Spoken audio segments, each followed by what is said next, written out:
جو پروگریسو ملک ہیں وہاں پہ جو درخت ہیں جن کا 60 یا 70 کی سال سے پرانے ہوتے ہیں ان کو ریکگنائز کیا جاتا ہے ایز لیونگ کریچرز. تو اگر کسی درخت کو کاٹا جائے 60 یا 70 کی عمر سے باہر, اس سے بڑا درخت, تو ایک پوری جوری بیٹھتی ہے, ڈیلیبریٹ کرتی ہے کہ کیا یہ کاٹنا ضروری ہے. وہ رول, وہ لا پاکستان میں ایگزسٹ نہیں کرتا.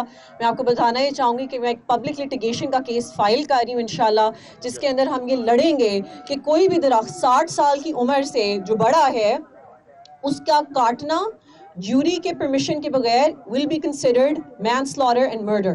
تو آپ کے اوپر کرمنل چارجز بھی اسی لیول کے ہوئیں گے جس طرح اس کے اوپر ہوتا ہے. سو یہ ہمیں خود ریکگنائز کرنا بہت ضروری ہے.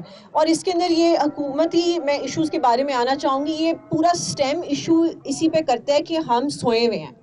ہم نے بیوروکریٹس, پولیٹیشنز, آپ کو میں ریمائنڈ کرانا چاہوں گی یہ پبلک سرونٹس ہیں. ان کی تنخواہیں آپ کے ٹیکسز سے جا رہی ہیں. جب آپ چپ کر کے بیٹھتے ہیں اور آپ ان سے پرمیشنز مانگتے ہیں, آپ ان سے فیورز مانگتے ہیں, آپ ان کے جا کے جوتے چاٹتے ہیں جس کو کہتے ہیں, پھر یہ اس پوائنٹ پہ پہنچ جاتے ہیں کہ جو بے زبان جانے ہیں, جس طرح کتوں کو یہ پورے ملک میں مار رہے ہیں.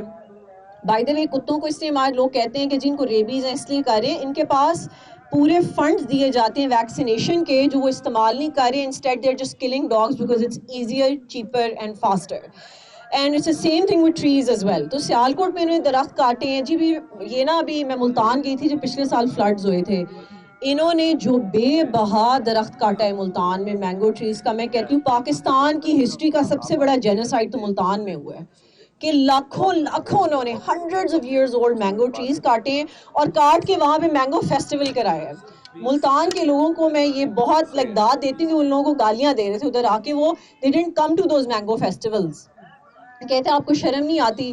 تو میری صرف آپ سے گزارش یہ ہے کہ آپ جس صوبے میں ہیں, جس جگہ پہ ہیں, آپ اپنے بیوروکریٹس, اپنے پولیٹیشنز کو جا کے آپ گلے سے پکڑیں اور کہیں جی آپ کس خوشی میں یہ درخت کاٹ رہے ہیں. انگلینڈ میں ایک لا, جب وہ EU کا حصہ تھے, میں لنڈن میں اپنا انڈر گریڈ کر رہی تھی, انہوں نے میرے گھر کے باہر نا 50 درخت کاٹ دیے, بہت پرانے.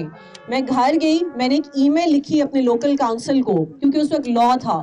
میں نے کہا آپ مجھے بتائیں آپ نے درخت کیوں کاٹے ہیں, اور اگر 7 دن میں ان کا جواب مجھے نہ آیا ہوتا, they have owed me 5,000 pounds. This is a law by the EU.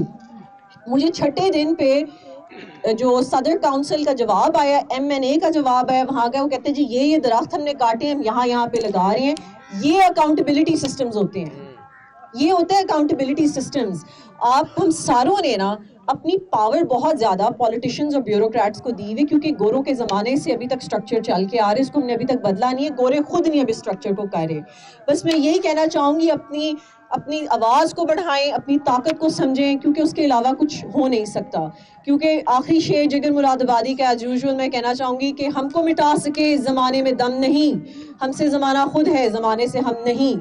ہمیں نہیں ضرورت کسی اور کی. جی please stand up for the trees. Thank you. بہت شکریہ. ابھی ہم واک بھی کریں گے, ایک علامتی چھوٹی